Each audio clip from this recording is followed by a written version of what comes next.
kondisinya seperti itu, Pak.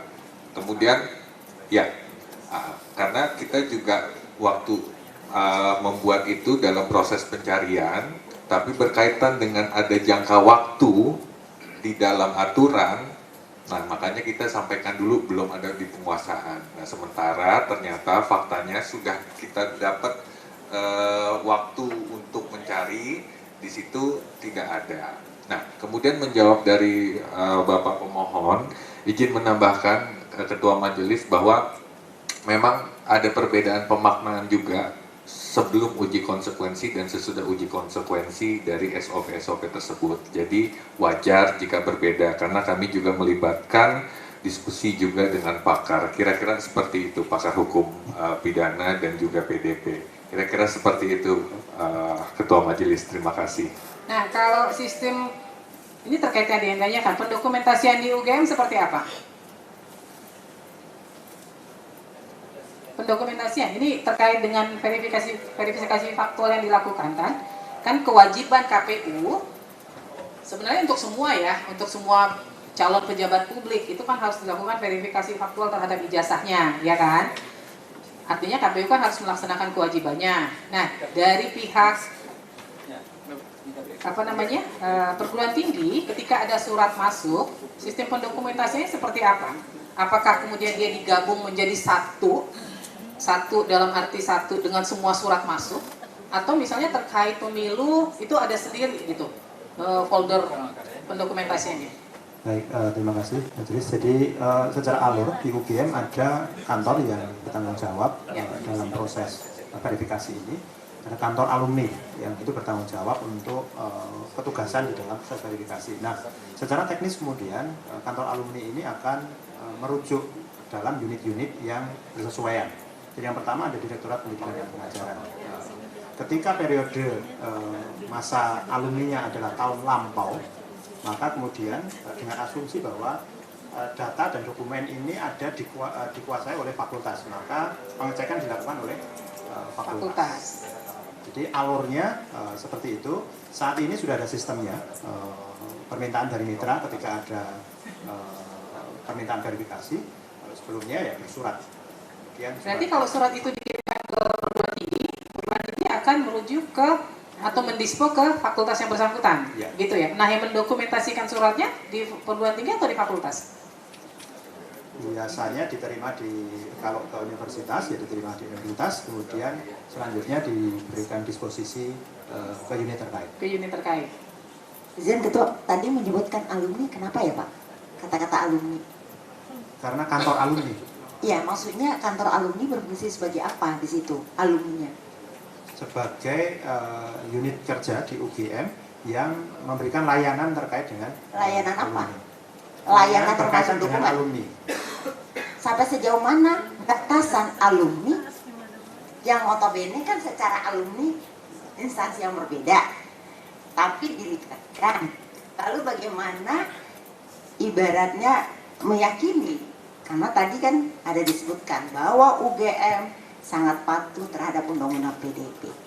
Bagaimana UGM dalam hal ini melakukan itu pemisahan fungsi terhadap alumni? Jangan-jangan nanti ada data alumni yang lewat, Pak. Ini kan kantor unit kerja di UGM. Betul. Kantor ini tapi di bawah UGM. Tapi orang-orangnya bukan alumni, bukan? Bahasanya saja alumni. Oke, baik. Tadi yang untuk yang data dihitamkan sudah ada informasi dikecualikan ya. Tadi saya dicek, jadi rujukan ya. Kemudian saya ingin bertanya juga terkait dengan dokumentasi. Itu ada beberapa hal kan tadi agak tergelitik tidak didokumentasi gitu ya. Betul ya, tidak didokumentasi. Itu kata-kata tidak didokumentasi ini mungkin apakah memang, saya ulang lagi, mana di antara itu yang benar-benar memang tidak ada dokumennya atau memang bagian tidak dalam penguasaan karena terkait dengan hal tersebut?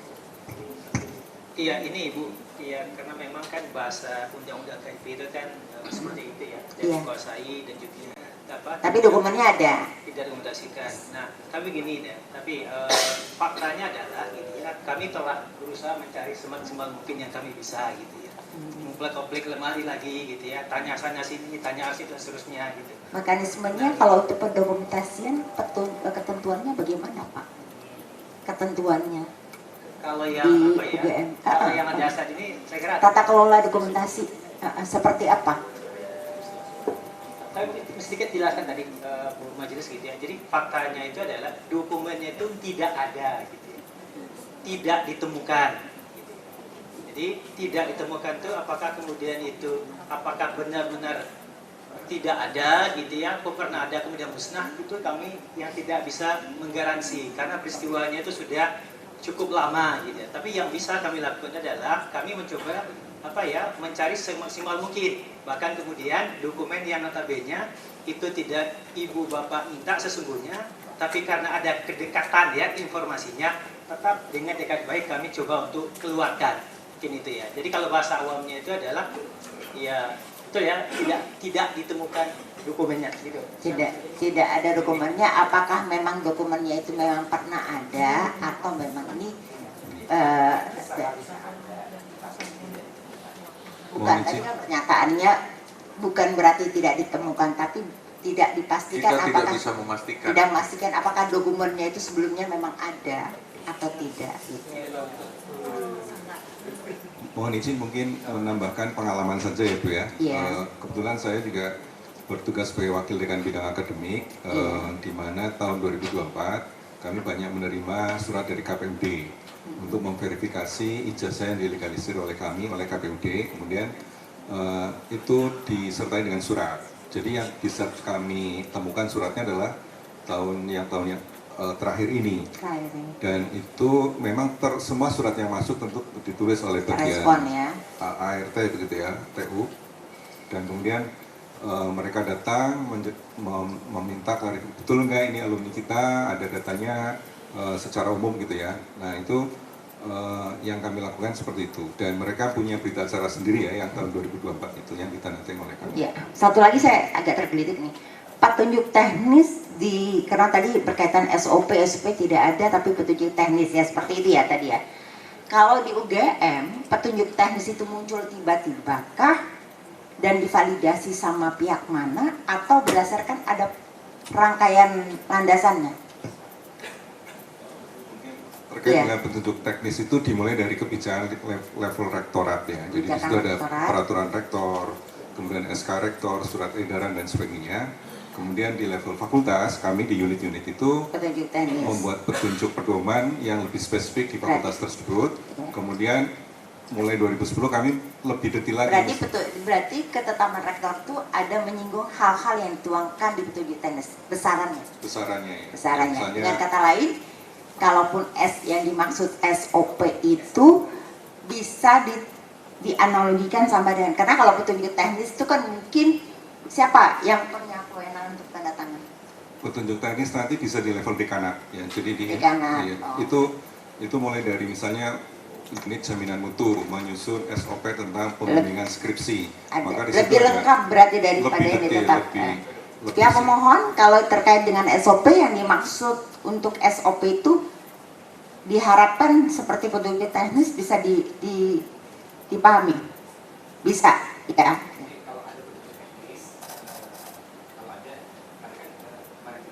Pakai ini Pak, pakai karena terekam. Kalau ada publikasi bisa bagus, tapi kan kemarin mungkin tidak ada tapi berupa buku atau apa. Nah ini sebenarnya kalau petunjuk teknis itu kan dasarnya ada level di atas. Tapi intinya diminta adalah petunjuk yang sifatnya ada validasi. Ini sebenarnya kalau ada SK rektornya pun sebenarnya bagus juga gitu.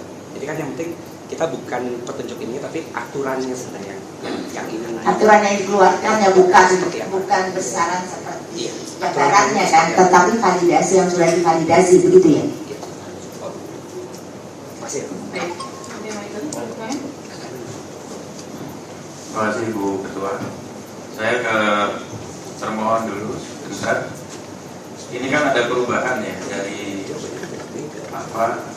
katakan sikap awal, lalu kemudian ada perubahan dan penjelasan. Saya mau memberikan kesempatan saja menjelaskan. Sebenarnya sikap defensif di awal itu lebih kepada pihak UGM ingin menutupi informasi atau rasa tanggung jawab terhadap informasi yang dikelola. Karena ini kan harus jadi fakta persidangan yang tidak boleh diinterpretasi oleh majelis komisioner.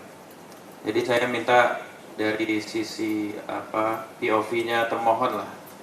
Sebenarnya kemarin itu atau sekarang di awal persidangan posisinya ini ingin menutup-nutupi informasi atau lebih ke kekhawatiran penggunaan informasi yang akan disalahgunakan atau gimana sih sebenarnya? Betul, anggota majelis, kami tidak akan pernah menutup-nutupi. Kami tidak, sekali lagi kami nyatakan, kami tidak akan pernah menutup-nutupi. Kami akan transparan. Tapi tadi di poin kedua yang majelis sampaikan, ada prinsip kehati-hatian dalam kami memegang data dari subjek. Kira-kira itu yang bisa kita sampaikan majelis, bahwa prinsip kehati-hatian dan kami tidak mau melanggar. Aneh kalau sebuah institusi pendidikan melanggar undang-undang. Kira-kira seperti itu majelis. Baik, kalau begitu untuk uji konsekuensi, apakah perintah majelis untuk melakukan uji konsekuensi ulang dengan komposisi yang lebih beragam, apakah bisa dipenuhi nanti?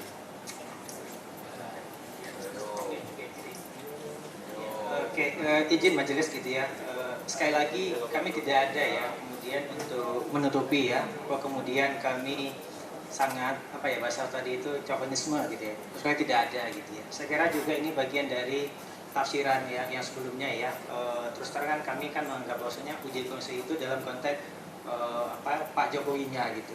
Nah, ketika dalam konteks Pak Jokowinya itu kan memang kan berkaitan dengan data pribadi beliau.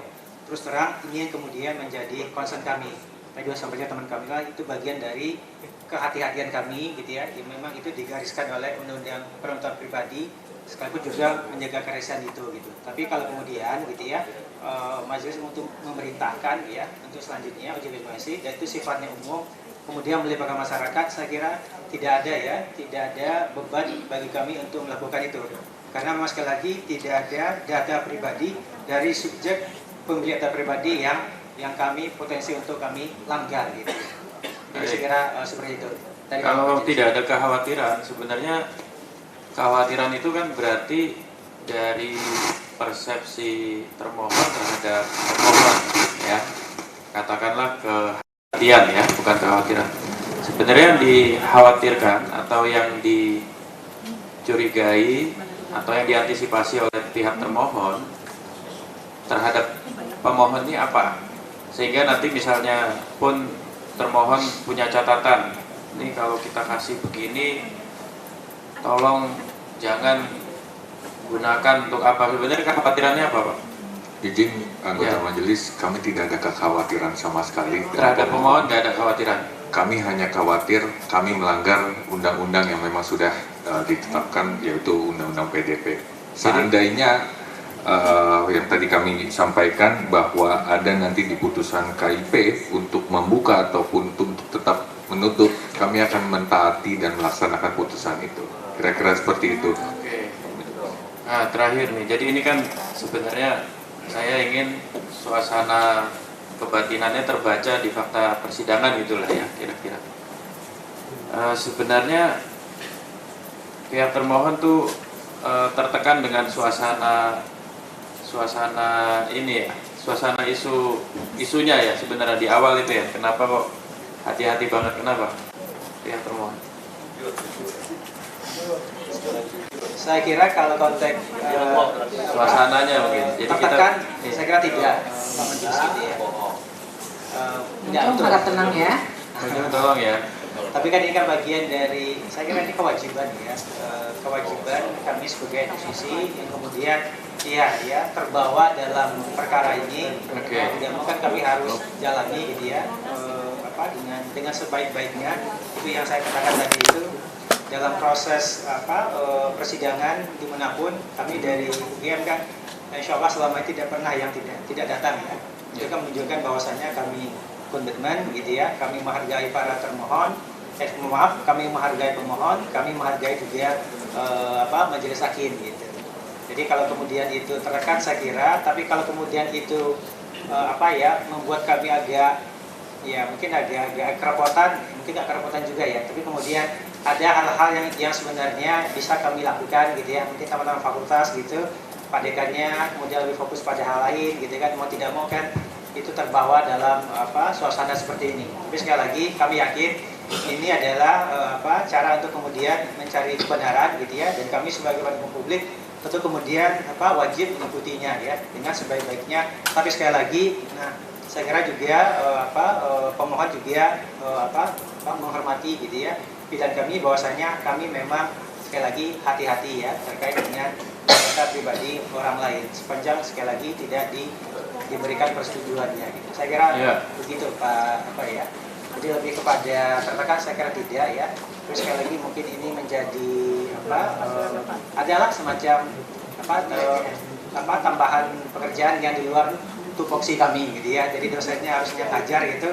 Nah, kemudian agak akhirnya kemudian rapat terkait dengan ini. Terus sekali lagi itu bagian dari kewajiban kita sebagai warga negara hukum gitu. Jadi baik. Jadi tidak ada sikap obstruktif gitu ya, nutup-nutupi informasi, lalu kemudian atas dasar mungkin lack of knowledge kemarin soal undang-undang kami siap untuk melaksanakan uji konsekuensi yang lebih baik. Saya kira tadi juga tersebut beberapa hal soal terbawa suasana ya, mudah-mudahan di persidangan selanjutnya ya tidak perlu terbawa suasana meskipun banyak wartawan, ada para pihak, kita menunggu uji konsekuensi yang lebih baik gitu ya. Nah, saya terakhir ke pemohon, pihak pemohon ada